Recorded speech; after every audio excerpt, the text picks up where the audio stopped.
Bien, entonces vamos a comenzar. Entonces voy a hacer un breve resumen de lo que va a tratar la charla. Voy a dar una parte motivacional, introductoria al tema. Después vamos a hablar un poco de biología matemática y sobre todo de los modelos presa-depredador que van a motivar nuestro concepto de ciclo límite, que es de lo que trata el problema 16 de Hilbert. El siguiente subtema va a ser propiamente el problema 16 y el caso particular del problema 16 de Hilbert para sistemas cuadráticos autónomos dos dimensionales. Entonces, me gustaría comenzar motivando esta plática con la siguiente cita de Galileo. Tal vez no haya en la naturaleza nada más antiguo que el estudio del movimiento. Y aunado a ello, la pregunta más antigua: ¿algo en verdad permanece en el cambio? No obstante que el movimiento, como observa Galileo, es muy antiguo, tan antiguo que durante más de 2000 años no se había observado y demostrado propiedades dignas de saber, como por ejemplo, se sabía que el movimiento libre en descenso se acelera continuamente.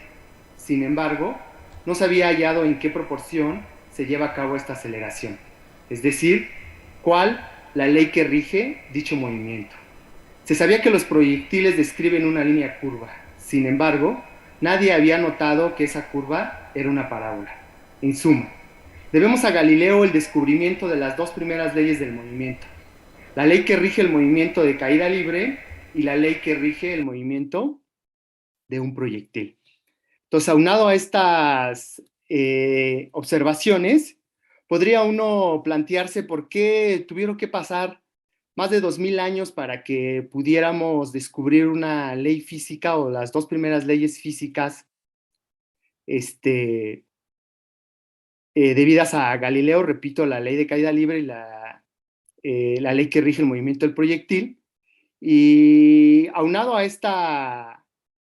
este comentario, resaltar que en el año de 1637 se publica La geometría de René Descartes. Esta cita que estoy haciendo la estoy extrayendo de Diálogos acerca de dos nuevas ciencias de Galileo Galilei del año de 1638, y 30 años después se va a descubrir el cálculo. Entonces, nos podíamos plantear o hacernos la pregunta de cómo es que Galileo descubre estas dos leyes sin la necesidad o sin recurrir al cálculo diferencial. Eh, Dado que lo que se nos ha dicho en nuestros cursos usuales, tanto de cálculo como de física, que gracias al cálculo nosotros podemos matematizar el movimiento, es decir, el cambio.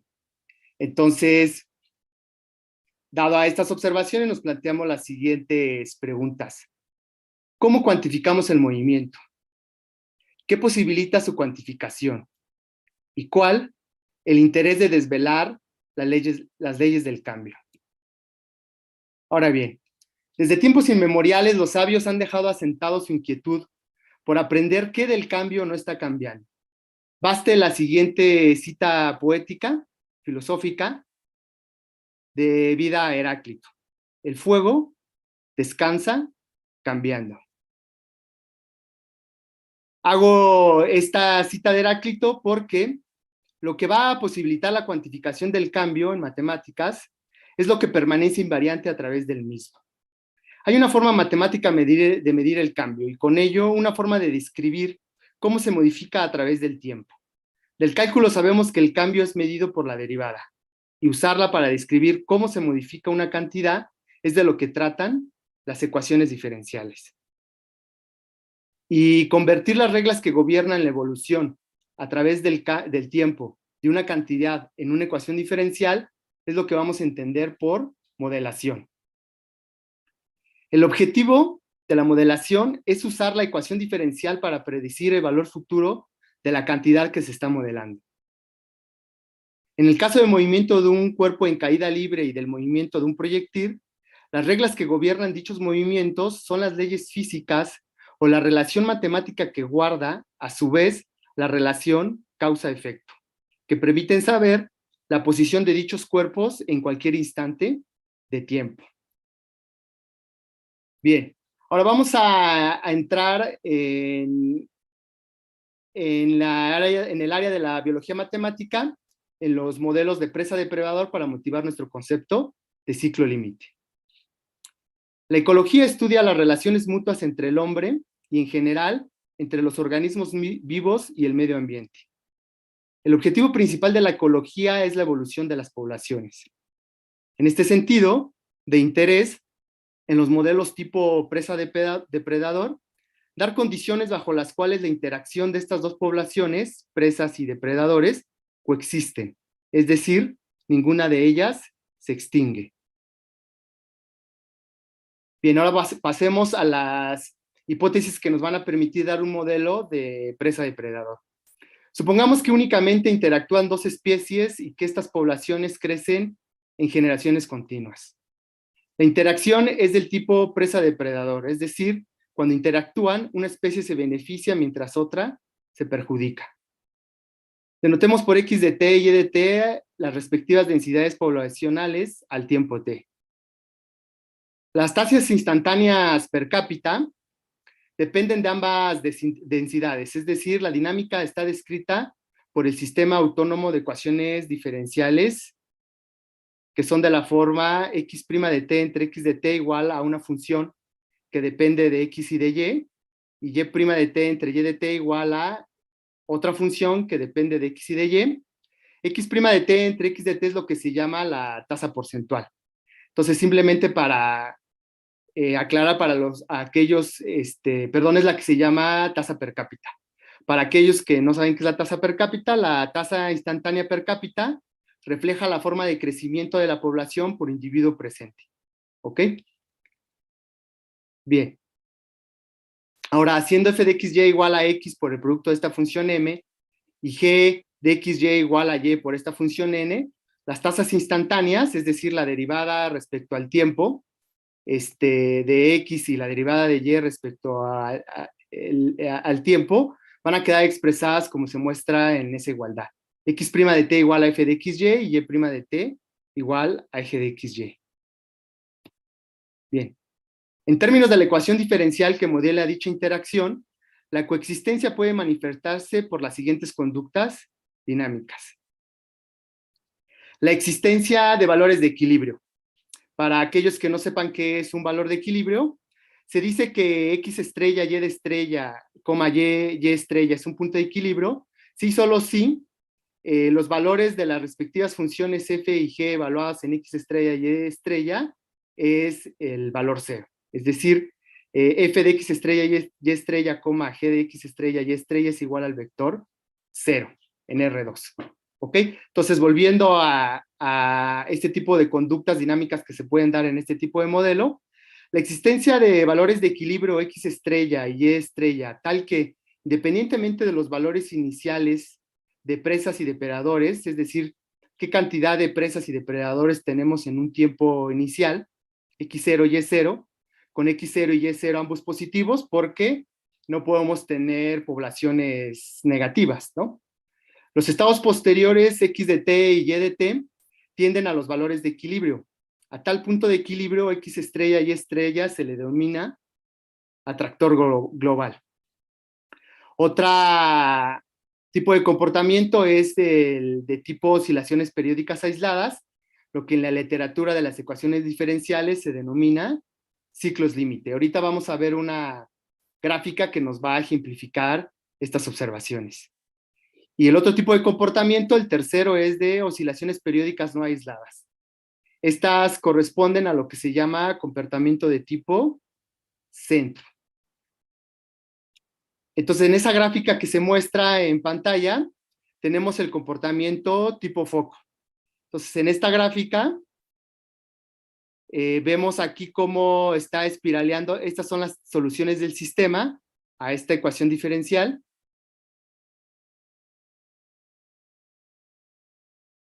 Entonces, digamos, cada línea azul es una solución de esa ecuación.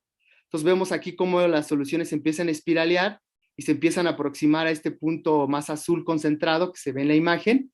Y ese tipo de comportamiento se le llama de tipo foco, porque digamos si aquí está, donde está señalando la manita, es la condición inicial de donde pasa la solución, conforme transcurrimos el tiempo para tiempo positivo, va caminando sobre esta trayectoria y se va acercando al punto azul más concentrado, ¿ok?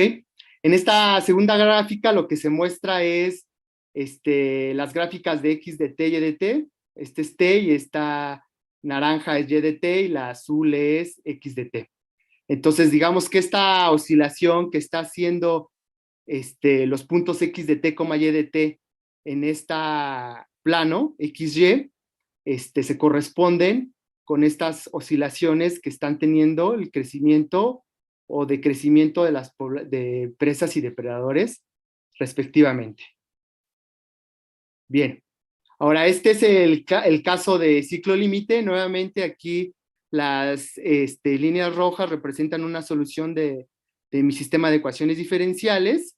Esto que se ve un poco más oscuro sería una trayectoria cerrada del sistema, una curva cerrada en la que las trayectorias del sistema se están aproximando cada vez más, aquí por afuera, y por adentro las trayectorias azules se están acercando hacia esta curva que está pintada de un color más oscuro, ¿ok? Entonces aquí otra vez, nuevamente, tenemos cómo es el comportamiento de las presas y de los depredadores, cómo están oscilando el crecimiento de estas poblaciones, ¿ok? Bien, ahora el tipo de soluciones periódicas, nuevamente esta línea azul cerrada, estas curvas cerradas concéntricas que se ven en la imagen, son las soluciones a mi sistema de ecuaciones, y aquí en la parte azul y roja está las gráficas de las poblaciones respecto al tiempo y cómo esta periodicidad en las soluciones de mi sistema de ecuaciones diferenciales está reflejando periodicidad de estas funciones respecto a su crecimiento de presas y depredadores respecto al tiempo. ¿Ok? Bien. Ahora sí, dentro de este modelo hay otro tipo de modelo presa-depredador que se va a conocer como el de tipo Lotka-Volterra. Entonces vamos a dar las hipótesis subyacentes a este modelo clásico que nos van a llevar a un caso particular de esta ecuación diferencial, es decir, un valor particular de f de xy y un valor particular de g de xy. Bien, las hipótesis son: la especie depredadora se alimenta exclusivamente de la especie presa, la especie presa se alimenta de un recurso del hábitat en cantidades ilimitadas. Estos son lo que se conoce en la literatura de las ecuaciones diferenciales como modelos de recursos ilimitados, lo cual en la realidad, pues eso no existe, digamos. Ambas poblaciones son homogéneas, es decir, se omiten características como la edad y el sexo. El medio es homogéneo, es decir, las características físicas, biológicas, etcétera, son las mismas en el hábitat. Los encuentros de la especie depredadora y de la especie presa son igualmente probables. Entonces, bajo estas hipótesis, la dinámica del sistema queda descrita por las siguientes ecuaciones diferenciales. X' de t igual a por x de t menos b por el producto de x y y de t igual a menos c por y de t, más d por el producto de x de t y de t. ¿Okay? Aquí hay una errata, aquí se me pasó esta b, donde los parámetros a, b, c y d tienen la siguiente interpretación biológica. A es la tasa instantánea per cápita si no existen depredadores, es decir, mide el aumento de la presa en ausencia de depredadores. C es la tasa instantánea per cápita si no existen presas, es decir, mide el decrecimiento de los depredadores en ausencia de presas. Bajo las hipótesis de que los encuentros son igualmente probables, el número de encuentros por unidad de tiempo entre presas y depredadores es directamente proporcional al producto algebraico de sus respectivas densidades poblacionales. Es decir, este factor que se encuentra aquí le llaman el factor de interacción. Cuando se encuentran presas con depredadores. Y si eliminamos este factor, xt y t, lo que vamos a tener es lo que se conoce como un sistema de ecuaciones diferenciales lineales. Ahora bien, en el modelo tipo Lotka-Volterra se da la propiedad de coexistencia. ¿Qué tipo de coexistencia se tiene en este caso? Y tercero, ¿es posible la coexistencia de tipo ciclo límite? Recuerden que coexistencia significa que no hay extinción de una u otra especie. ¿Ok? Bien, entonces repito, en el modelo tipo Lotka-Volterra se da la propiedad de coexistencia. ¿Qué tipo de coexistencia se tiene en este caso de darse? Y es posible que la coexistencia que se dé sea de tipo ciclo límite. Ahora bien, entonces vamos a entrar al planteamiento de lo que nos compete, que es el problema 16 de Hilbert. Vamos a hacer un poco de historia. En el año de 1900, en el Congreso Internacional de Matemáticas en París, el matemático alemán David Hilbert propuso a la comunidad matemática de su época una lista de 23 problemas matemáticos. Uno de estos problemas, conocido como problema 16 de Hilbert, propone estudiar el número y la posición de los ciclos límite para una ecuación diferencial polinomial. Es decir, si yo me tomo la ecuación d de y en d de x igual a p de xy entre q de xy, donde p y q son polinomios de grado n, el problema así planteado aún no ha sido resuelto y no es claro que pueda hacerlo. Sin embargo, desde su planteamiento, el problema generó una intensa actividad de los matemáticos dedicados al área de las ecuaciones diferenciales. En 1923, el matemático francés Dulac anunció haber demostrado el siguiente problema de finitud, relacionado con el problema 16 de Hilbert. Demostrar que una ecuación diferencial polinomial de la forma d de y en d de x igual a pn de xy entre q de n, q subíndice n de xy, donde p de subíndice n y q subíndice de n son polinomios con coeficientes reales de grado menor o igual a n, tiene solamente un número finito de ciclos límite. Esto se encamina hacia la respuesta al problema originalmente planteado, porque la pregunta es, ¿cuántos ciclos límites puede tener esa ecuación diferencial? Y de saber cuántos son, cuál es su disposición en el espacio. Entonces, a este problema se le dio el nombre de problema de Dulac. No fue sino hasta 1982 que fue encontrado un error en la demostración presentada por Dulac.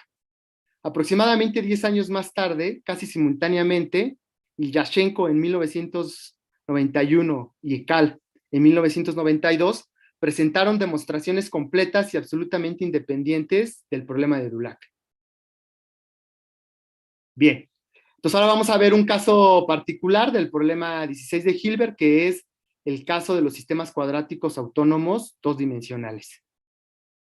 En la teoría general topológica de los sistemas autónomos dos dimensionales, que son de la forma d de x en d de t igual a p de xy, y d de x, perdón, ahí es d de y en d de t igual a q de xy, hay una errata, aquí es d de y, perdón.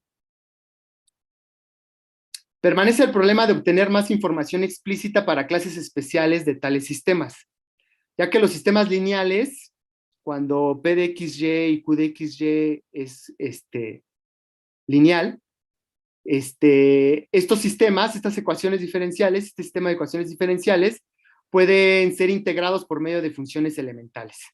El caso no trivial más simple es cuando P y Q son polinomios primos relativos de grado a lo más 2, los cuales no son ambos lineales. Ahora, simplemente para aquellos que no sepan a qué se refiere con integrados por medio de funciones elementales, se refiere a que a las soluciones de este sistema de ecuaciones diferenciales se pueden obtener por medio de las funciones elementales, que son las funciones logaritmo exponencial, potenciación, trigonométricas, inversas de estas funciones, composiciones de estas funciones, y aplicándole operaciones del álgebra a estas funciones, si yo puedo expresar la solución de este sistema en términos de funciones elementales con esas operaciones del álgebra, voy a decir que el sistema es integrable por funciones elementales. Y P y Q primos relativos es muy parecido al caso de los números enteros. Nosotros definíamos dos números que eran primos relativos, si su máximo común divisor es 1, el anillo de polinomios en dos variables, se cumple también el algoritmo de la división euclidiana, entonces puede dársele sentido al concepto de máximo común divisor. Entonces vamos a decir que P y Q son primos relativos y su máximo común divisor es 1. Bien, entonces retomando esta definición que vamos a entender por un sistema cuadrático, va a ser donde P y Q sean polinomios generales de grado a lo más 2. Pero como le estamos quitando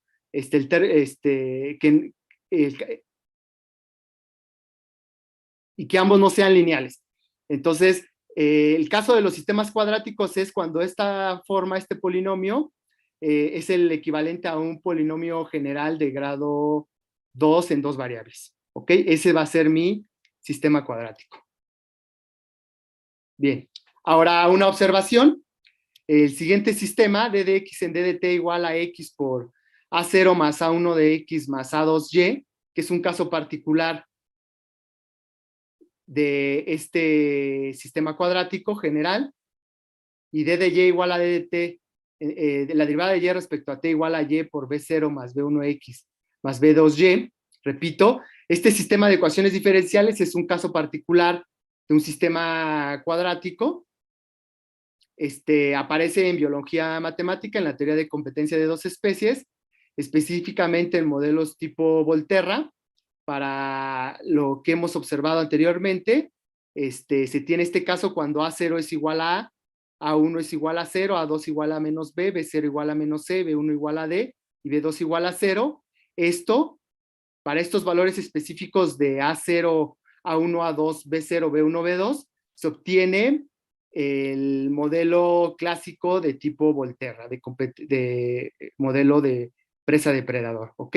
Entonces, en suma, un sistema cuadrático de esta forma, como caso particular tenemos el modelo tipo Volterra, y a su vez, forma cuadrática es un caso particular del sistema de ecuaciones diferenciales general polinomial al que se refiere el problema 16 de Hilbert. Ok, bien. Poincaré mostró que el sistema 1, que es el que nosotros le llamamos, permítame, el general, tiene un foco débil, es decir, un punto crítico en el cual es un centro de la ecuación variacional correspondiente. Entonces los ciclos límite pueden aparecer en una densidad de variando continuamente el campo. Es decir, que si yo tomo un sistema que tiene como solución un comportamiento, este es de tipo centro, recuerden, cuando había soluciones periódicas le llamábamos de tipo centro. ¿Qué significa perturbar el campo? El campo, si ustedes parten de su ecuación,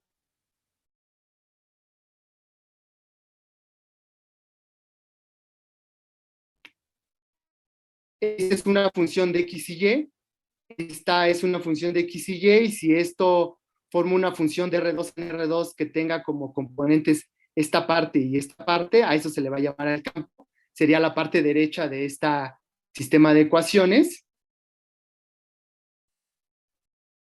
Entonces, si ustedes toman un sistema de ecuaciones diferenciales que tiene su campo asociado y sus soluciones son de tipo, si ustedes varían un poco ese campo, puede, es decir, perturban el campo que genera este tipo de soluciones, pueden llegar a obtener que esto que era una dinámica de tipo centro, aparezca una dinámica de tipo ciclo límite.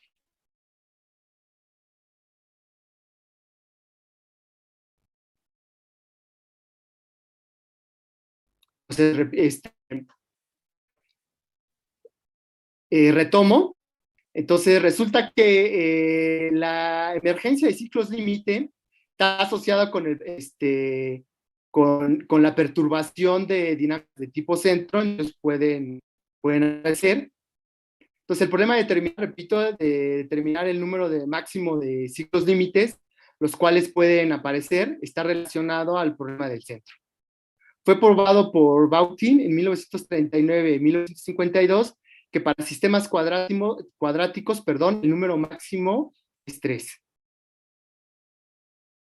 Bien, entonces vamos a partir de este hecho, que el número máximo de ciclos límites que puede tener un sistema cuadrático es 3. Entonces voy a usar el siguiente lema que me va a permitir clasificar cómo es el tipo de disposición de estos ciclos límite, porque recuerden, la pregunta del problema 16 es ¿cuántos ciclos límite hay y cuál es su disposición? En este caso, como es un sistema cuadrático dos dimensional, porque el polinomio es de grado a lo más 2. Entonces tiene como máximo 3 ciclos límites y ahora la pregunta es ¿qué disposición tienen en el plano? Entonces para ello voy a necesitar el siguiente lema. 3 puntos críticos, recuerden que era un punto crítico, es el campo.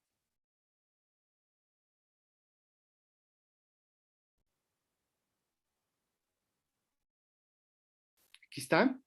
Un punto crítico es, estas componentes son las componentes del campo, es la parte derecha de mi ecuación diferencial, y si yo evalúo en este punto de equilibrio o punto crítico, si esto es 0, es decir, si la imagen de bajo f de x estrella y estrella es 0, y la imagen de x estrella y estrella bajo g es 0, voy a decir que es un punto de equilibrio o punto crítico.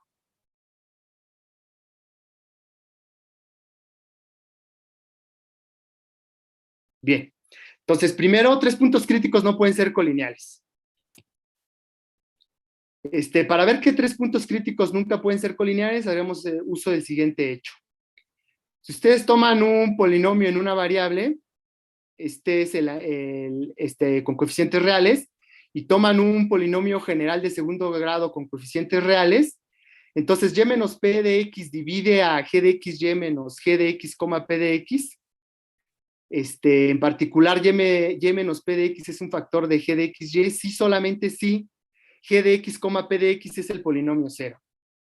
Entonces, partamos de un polinomio general de segundo grado de la forma x cuadrada más by cuadrada más xy más dx más cy más f, ¿vale? Entonces, ahora evaluemos y pongamos y igual a p de x y calculemos la diferencia g de xy menos g de x, p de x. Entonces,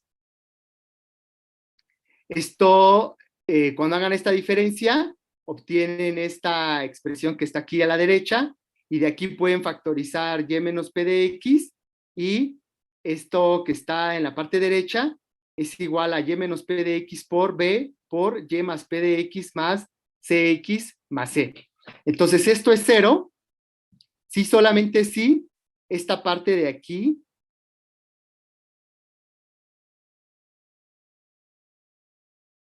ok, vale.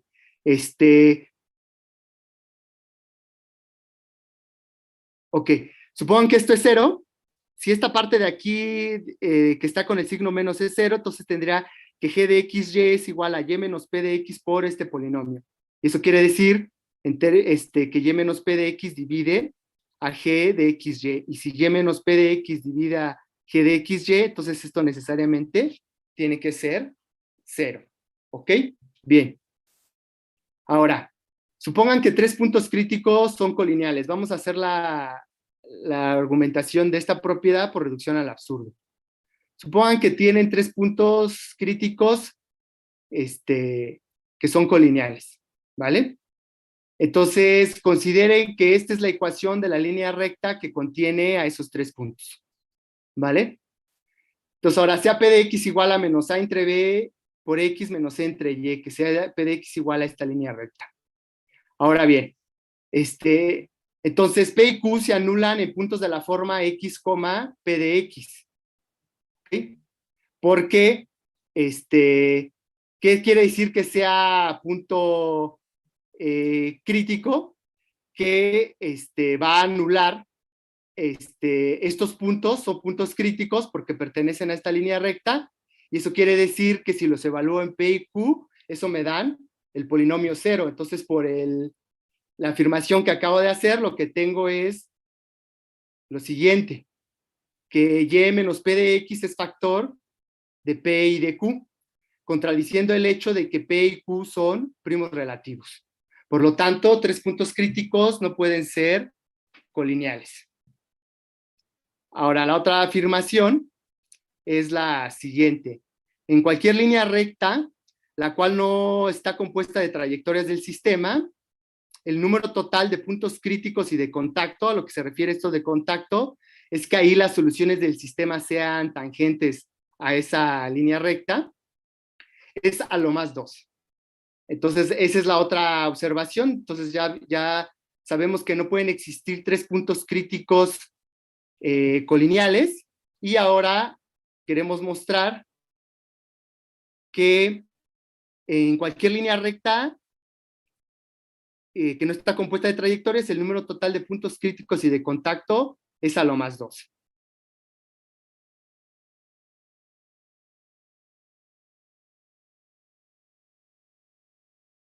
Bien, entonces voy a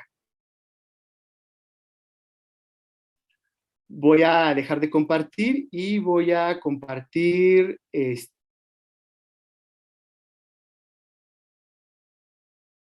una gráfica de GeoGebra.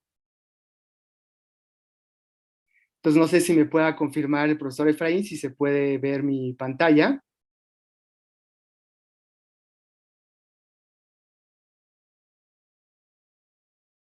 Bien, entonces vamos a mostrar que en cualquier línea recta, a lo más puede que no está compuesta de trayectorias del sistema, es decir, que aquí no pasan trayectorias, soluciones a mi sistema de ecuaciones. Hay a lo más 2 puntos críticos, a lo más 2 puntos críticos o de contacto, ¿ok? Entonces, sea L esa línea recta, ¿ok? Y ahora consideren, voy a, perdón, voy a dejar de compartir, voy a regresar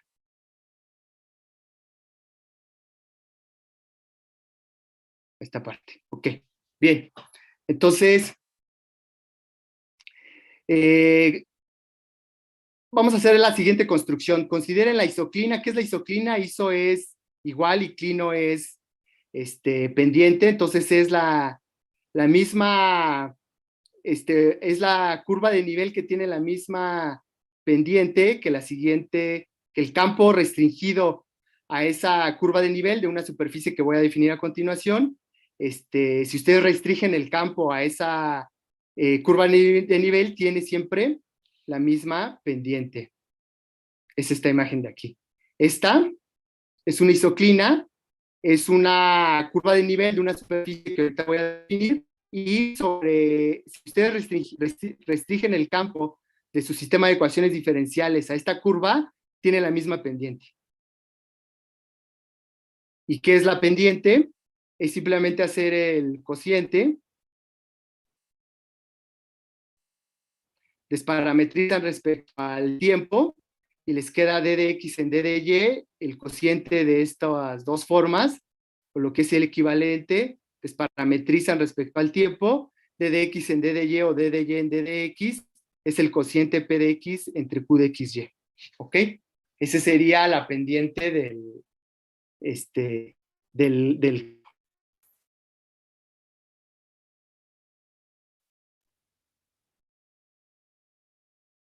Bien.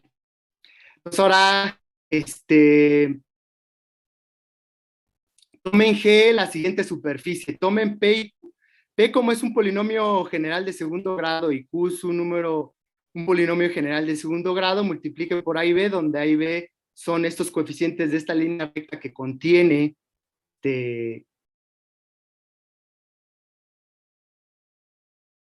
es la línea recta cualquiera que tomé en la que quiero mostrar que en cualquier línea recta la cual no está compuesta de trayectorias, el número total de puntos críticos y de contacto es a lo más 2.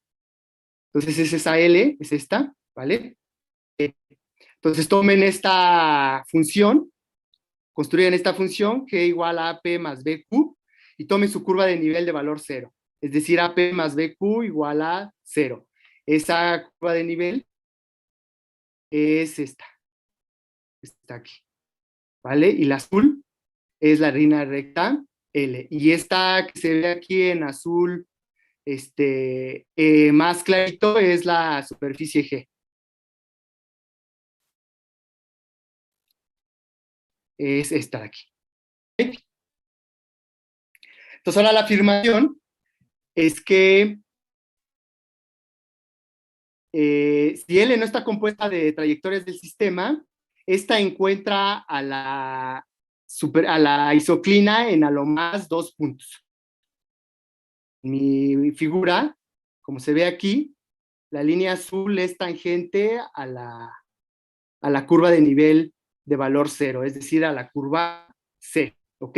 Entonces, yo voy a mostrar que esta línea recta azul intersecta lo más en 2 puntos a esta isoclina que es la curva de nivel de valor 0.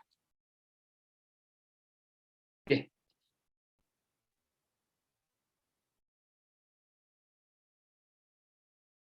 En efecto, supongamos que le encuentra a C en 3 puntos, ¿ok? Aunque esta línea encuentra a la curva de nivel en 3 puntos. Bien. Ahora, dado que ahí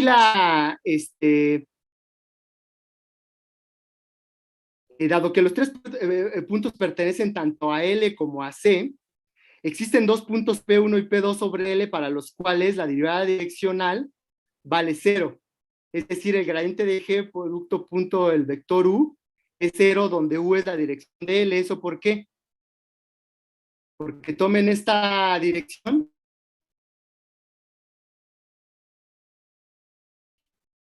Tomen la dirección que determina esta línea recta, tomen un plano vertical, levanten un plano aquí sobre esta línea, intersecten a la superficie y la curva que me da, como vale G, toma un valor constante, esa es curva de nivel.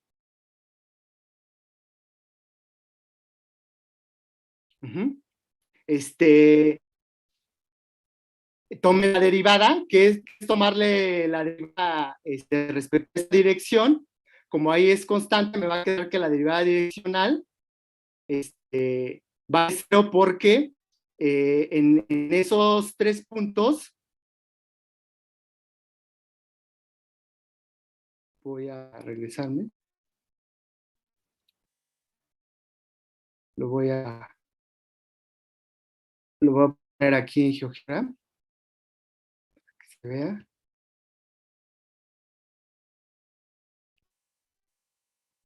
Ahí está.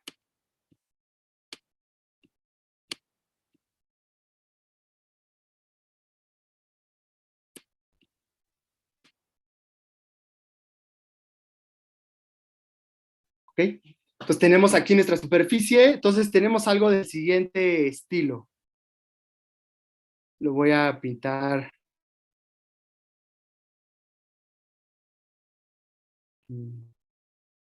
Es que no puedo. Ok. Este es como el tema de rol en cálculo. No puedo pintar, disculpen, a ver, déjenme ver.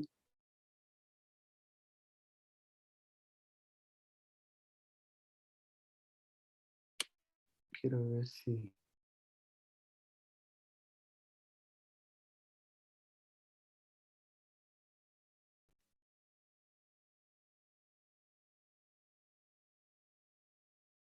Ahí está. Es algo del siguiente estilo. Toman.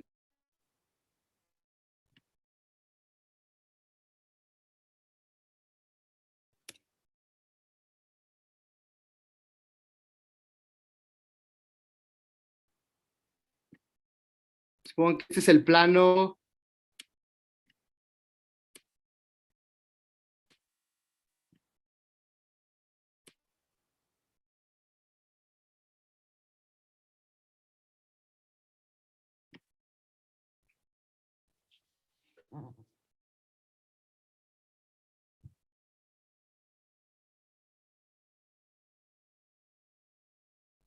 Esta es la dirección U, cortan con este plano, les queda una curva, existen dos valores, tienen, permítame,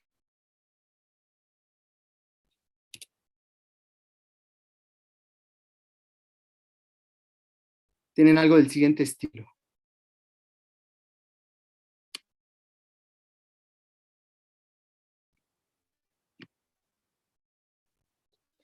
Tienen 3 puntos en donde tiene el mismo valor, entonces existe un punto entre estos dos valores en donde la derivada vale 0, por teorema de Rolle, existe un punto aquí en donde la derivada vale 0, es a lo que se refiere que la derivada direccional, existen 2 puntos en donde esa derivada direccional vale 0.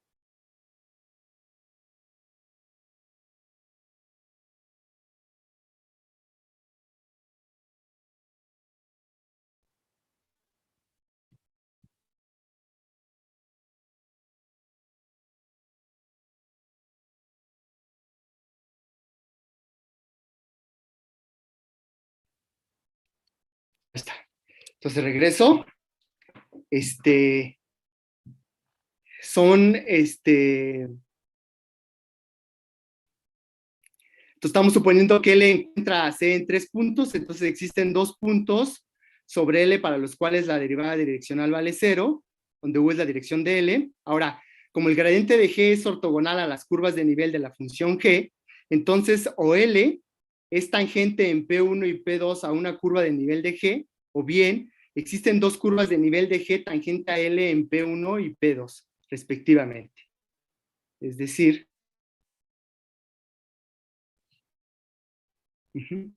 pero esto no puede ser posible, ya que las nivel de G son justamente la familia de cónicas concéntricas asociadas a C. La recta tangente a una cónica encuentra esta en un solo punto. Por lo tanto, L encuentra a C en los más 2 puntos, los cuales son sus puntos críticos o de contacto. Y esto se ve que L no está compuesta de trayectorias. Entonces, a lo que se refiere esta parte, es a lo siguiente.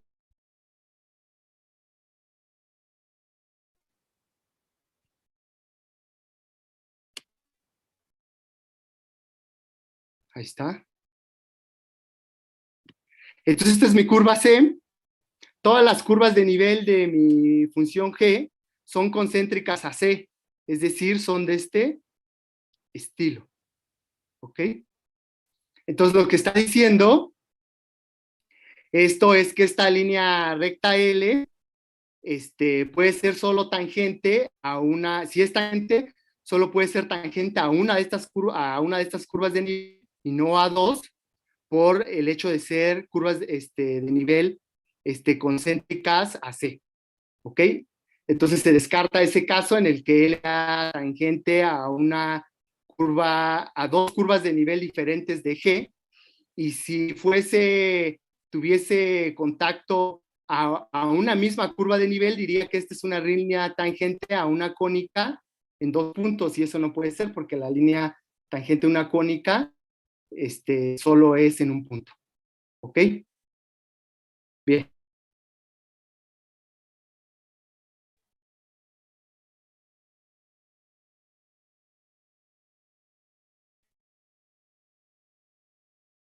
Entonces ahora sí me regreso. Entonces no puede haber 3 puntos que sean colineales, y en cualquier línea recta el número total de puntos críticos y de contacto es a lo más 2, ¿vale? Bien, y ahora la última afirmación del lema, que es la siguiente. Imagínense que la línea recta contiene,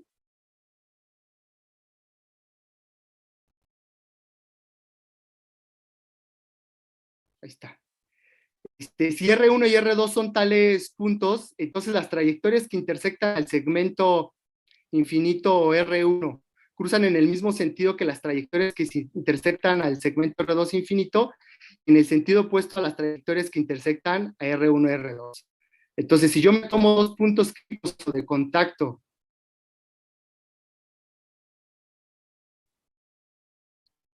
en una línea recta, Ahí está. Supongan que R1 y R2 son dos puntos críticos o de contacto, ¿ok? Entonces lo que dice es que las trayectorias del sistema, en este rayo que va de infinito a R1 y de R2 a infinito, G toma siempre el mismo valor. Y en el intervalo de R1 a R2 toma un valor contrario al que toma en estos semirrayos. Es decir, si aquí era positivo y positivo, aquí va a ser negativo, y si aquí es negativo y negativo el valor G, aquí va a ser positivo. ¿Y eso qué significa?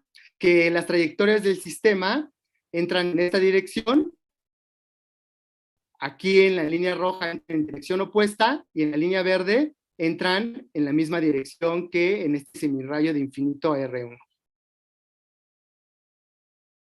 Entonces, repito, esa es la tercera parte del lema, es esta parte. Bien. Ahora, vamos a suponer que no. Vamos a suponer que en esta parte del rayo existe G es positiva y hay un valor en donde G es menor o igual a 0. En esta parte, digamos, es positiva, y otro valor en donde G es menor o igual a 0. Entonces, por continuidad, tenemos un valor en donde G es positiva y otro en donde G es negativa. Debe existir un valor en donde G sea 0. ¿Okay? Es lo que está aquí. Ahora bien, si hay puntos de intersección R1 y R2, entonces ambos segmentos, infinito R1 y F infinito y R2 infinito, pertenecen al mismo dominio. Es decir, el valor de G es positivo. Perdón. Ajá. Por lo siguiente, en efecto, si existiese un punto en el rayo infinito R1 tal que G toma un valor menor o igual a 0 por continuidad, existe otro punto en donde, sobre el rayo infinito R1, en donde esto vale 0. Y entonces L encuentra a C en por lo menos 3 puntos. Recuerden que L es una línea recta que encuentra a la curva de nivel de valor 0. Entonces, si existe otro punto en donde eso vale 0, quiere decir que L encontraría a esta superficie, a esta curva de nivel, no en 2 puntos, sino en 3. Y eso no puede ser. ¿Ok? Lo cual no es posible por lo que acabamos de mostrar. Entonces, de una manera análoga se puede mostrar que en este otro rayo, aquí es positivo el valor de G. Si existiese un valor en donde G es menor o igual a 0, por continuidad existiera un punto en donde G es 0, es decir, existe un punto en donde esta línea recta, otro punto en donde esta línea recta verde intersecta a la curva de nivel de valor 0. Porque eso significa que G sea igual a 0 es curva de nivel de valor 0. Entonces tendríamos 3 puntos del rayo R1 hasta infinito, colineales, que son puntos críticos de contacto, lo cual no puede suceder. 3 puntos críticos, perdón. ¿Ok? Bien.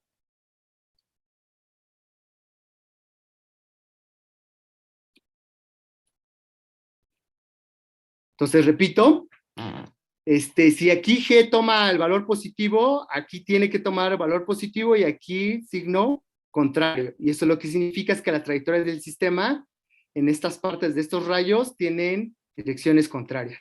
Si entra aquí con esta dirección, aquí va a salir, va a entrar con esta dirección. ¿Ok? Bien. Ahora, el interior de una trayectoria cerrada es una región convexa.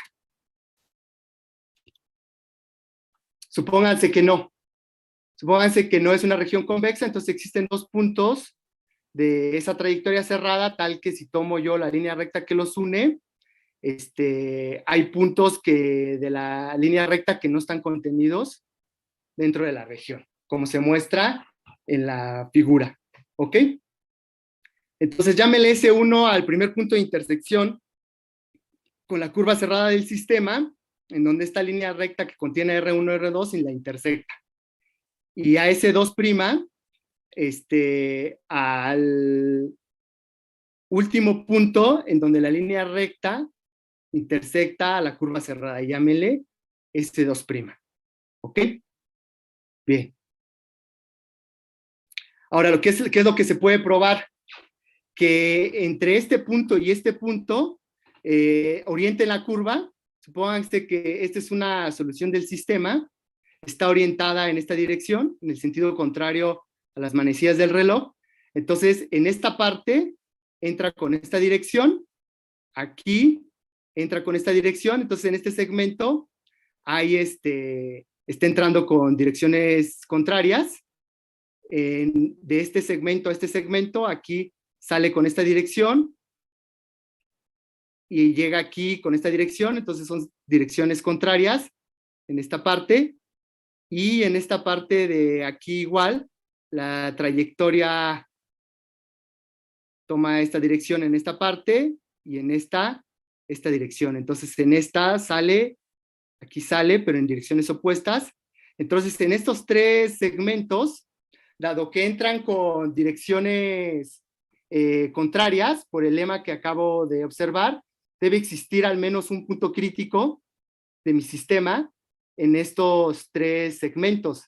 Eso significaría que esta línea contiene al menos 3 puntos críticos, lo cual no puede suceder. Entonces, si tengo una trayectoria cerrada en mi sistema, necesariamente tiene que ser una región convexa. Bien. Ahora, existe un único punto crítico en el interior de cada trayectoria cerrada. ¿Ok? Entonces, supongamos que no. Sea gamma una trayectoria cerrada, entonces existe por lo menos un punto crítico en el interior de gamma. Perdón. Vamos a mostrar que siempre al menos existe un punto crítico en el interior de una trayectoria cerrada. ¿Ok? Entonces tomen cualquier trayectoria cerrada, por ejemplo esta es mi solución de mi sistema, ¿ok? Y tomen cualquier conjunto cerrado dentro de esta, topológicamente un conjunto cerrado dentro de esta región. Entonces esta, al ser una trayectoria cerrada, esta es una región invariante de mi sistema, es decir, toda solución que comience dentro de mi región se queda dentro de la región, porque si hubiese una solución del sistema que sale de la región, intersectaría a esta región, y por teorema de existencia y unicidad, existiría para este punto de intersección dos soluciones al sistema. Y lo que me dice mi teorema de existencia y unicidad es que existe una única solución con condiciones iniciales a mi sistema de ecuaciones diferenciales. Entonces, repito, si tengo una trayectoria cerrada del sistema, es una región invariante, es decir, tomo cualquier punto adentro de la región y se queda dentro de la región. Entonces, todo conjunto cerrado que está contenido en una región invariante, contiene un conjunto minimal, es decir, es un conjunto invariante mínimo con la propiedad de ser cerrado, y ese es mi candidato a ser mi punto crítico. Entonces, todo trayectoria cerrada tiene un único punto, tiene al menos un punto crítico. Ahora vamos a mostrar que es único, ¿vale? Entonces tomen su trayectoria cerrada del sistema, supongan que tiene 2 puntos críticos y orienten en este sentido a la trayectoria, ¿vale? Entonces aquí entra con esta dirección, en este segmento S1, S2, aquí sale con esta dirección, entonces hay direcciones opuestas, y lo que yo mostré en el lema es que cada vez que yo tenga dos trayectorias del sistema en un intervalo que están entrando en direcciones contrarias, tiene un único punto crítico en esa región, es decir, en S1 y en S2 solo puede haber un punto crítico, pero hay dos puntos críticos, R1 y R2. Eso lo que quiere decir es que el punto crítico es único, ¿ok? Bien. Entonces ya sé que toda trayectoria cerrada tiene un único punto crítico. Entonces la afirmación es que no existen tres trayectorias cerradas dispuestas como se muestra en la siguiente figura. ¿Por qué? porque si estas fueran tres trayectorias del sistema, esta, por ser una trayectoria cerrada y por el teorema anterior, tiene un único punto crítico en su interior. Aquí habría un punto crítico. En esta, por ser trayectoria cerrada, habría un punto crítico, pero esta, por ser una trayectoria cerrada, entonces tendría dos puntos críticos, y no existe un único punto crítico contenido en el interior de cualquier trayectoria cerrada del sistema. Entonces, si hay tres trayectorias cerradas en mi sistema, no pueden tener esta disposición.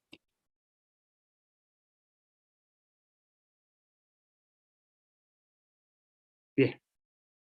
Y ahora la siguiente observación es que dos trayectorias cerradas están orientadas en sentidos opuestos y sus interiores no tienen puntos en común.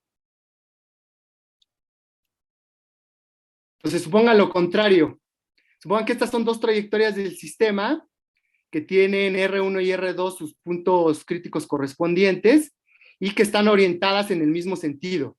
Lo que afirma el corolario es que si tengo dos trayectorias cerradas, como lo muestro en mi figura, entonces necesariamente tienen que estar orientadas en diferente sentido. Voy a hacerlo por reducción al absurdo. Supongan que están orientadas en el mismo sentido. Entonces, en este intervalo, en este segmento, aquí las trayectorias entran en esta dirección, aquí entran en esta dirección. Entonces, si yo tengo un segmento en el que las trayectorias entran en direcciones opuestas, debe tener al menos un punto crítico. Entonces, aquí adentro de este segmento cuyos extremos son estos puntos rojos, habría un punto crítico, pero este es un punto crítico, este es otro punto crítico, entonces habría tres puntos críticos colineales, lo cual contradice mi lema. Entonces, repito, dos trayectorias cerradas que no tienen puntos en común están orientadas en sentidos opuestos. Corolario, no existen tres trayectorias cerradas dispuestas como se muestra en la siguiente figura. ¿Por qué no puede existir? Supongan que existen tres trayectorias cerradas dispuestas de esta manera. Lo que yo sé es que si hay dos trayectorias cerradas, quiten por el momento esta, olvídense de esta. Si tienen dos trayectorias cerradas, entonces por el teorema anterior, están orientadas en sentidos opuestos, pero esta, al ser una tercera trayectoria, o tiene el mismo sentido orientado que esta o esta. Entonces puede tener solo dos sentidos, el contrario a las manecillas del reloj o el de las manecillas del reloj. Entonces, en uno u otro caso, supongamos el primer caso, entonces esta y esta estarían orientadas en el mismo sentido, lo cual no puede ser por el teorema que acabo de mostrar. Si tengo dos trayectorias cerradas, no están orientadas en el mismo sentido. Entonces no se puede dar ese caso y tampoco el otro. Si este y esta estuviesen orientadas en el mismo sentido, tendría dos trayectorias orientadas, perdón, en el mismo sentido, y eso no puede suceder. Si tengo dos trayectorias cerradas, olvídense de esta, y están orientadas, necesariamente están orientadas en sentidos contrarios. Bien. Y si dos trayectorias cerradas tienen la misma orientación, si sus interiores tienen un punto en común. Entonces, lo que se puede mostrar es que si tienen un punto en común, una y otra, una está contenida en otra. Entonces, supongamos que tenemos una contenida en otra, digamos gamma 1 contenido en gamma 2, y lo voy a hacer por reducción al absurdo. Voy a suponer que estas dos trayectorias tienen orientaciones diferentes. Es decir, si a gamma 1 la oriento en este sentido, a gamma 2 la tengo que orientar en sentido contrario. ¿Ok? Entonces, sea R el punto crítico, el único punto crítico que contiene gamma 1. Y tomen cualquier línea que contiene a R y llámenle L, ¿vale? Entonces, en este intervalo del verde, de R a infinito, aquí entra en esta dirección la trayectoria, aquí entra en esta otra dirección. Entonces, por el lema existe un punto crítico en este intervalo en donde están cambiando de signo el campo, porque recuerden que aquí puede ser que aquí sea positivo, pero si aquí entró en sentido contrario es negativo. Si es positivo y negativo, entonces existe un elemento por continuidad donde el campo vale 0, es decir, es punto crítico. Y aquí igual, en este rayo que está pintado de café, en parte de ese intervalo, la trayectoria entra en esta dirección, la trayectoria del sistema entra en esta dirección, son sentidos opuestos.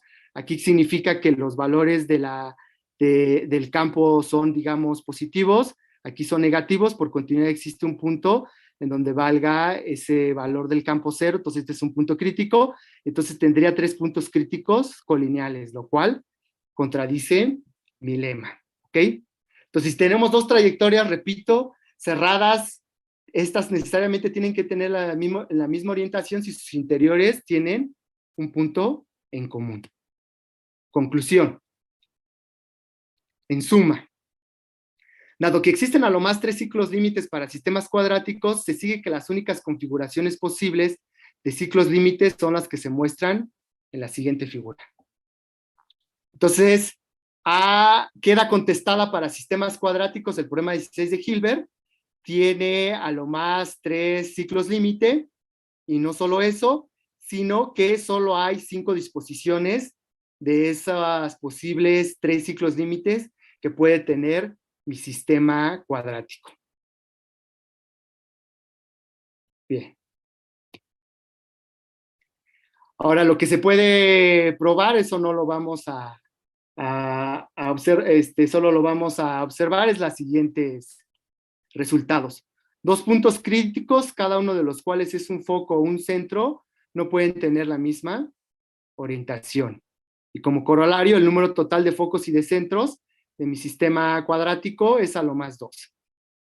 Y otra propiedad es que un punto crítico en el interior de una trayectoria cerrada debe ser un foco o un centro. ¿Ok? Entonces esto redondea, repito, y contesta la pregunta del problema 16 para el caso de sistemas cuadráticos 2-dimensionales.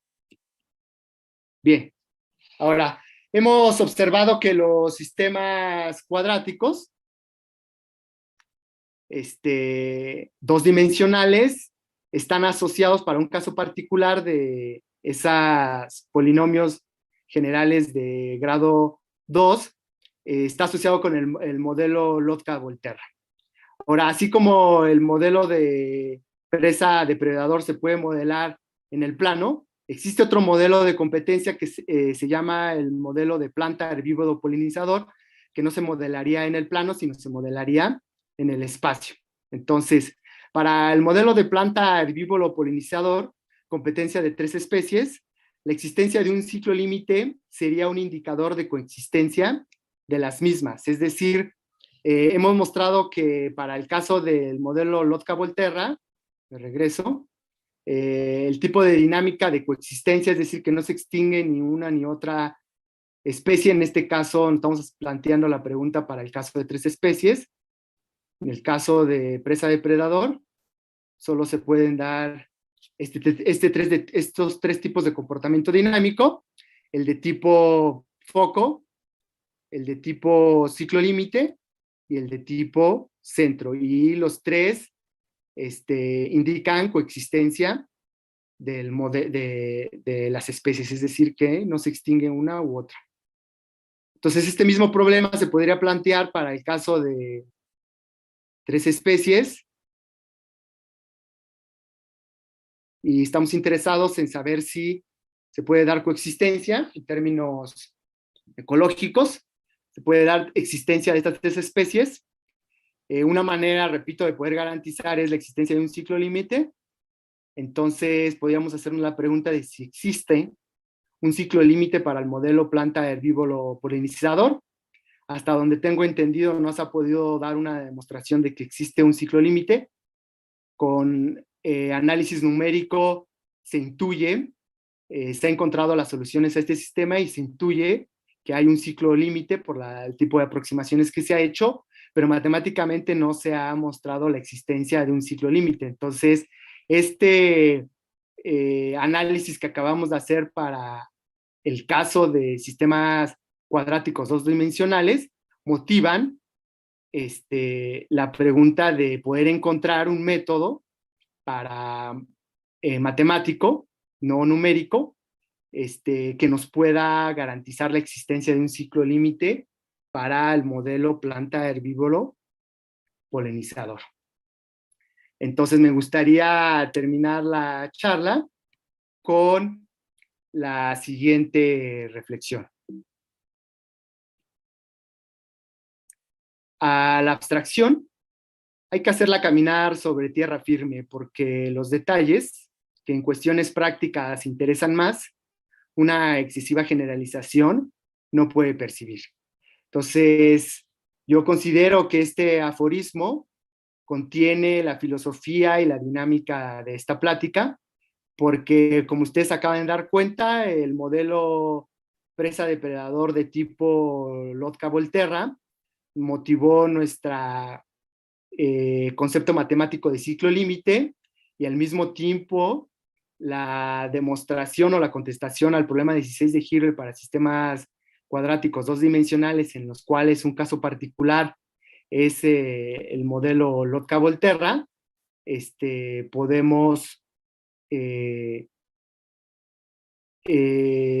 saber que tiene a lo más 3 ciclos límites, y de tenerlo sabemos cuál es la disposición.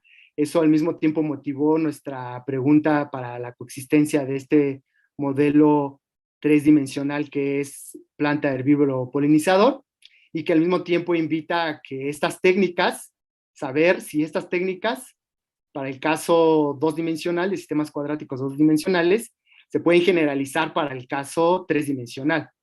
Pero repito, vamos poco a poco, de menos a más, de 2 dimensiones a 3 y después en general. Entonces, con esto quiero terminar y les agradezco mucho su atención.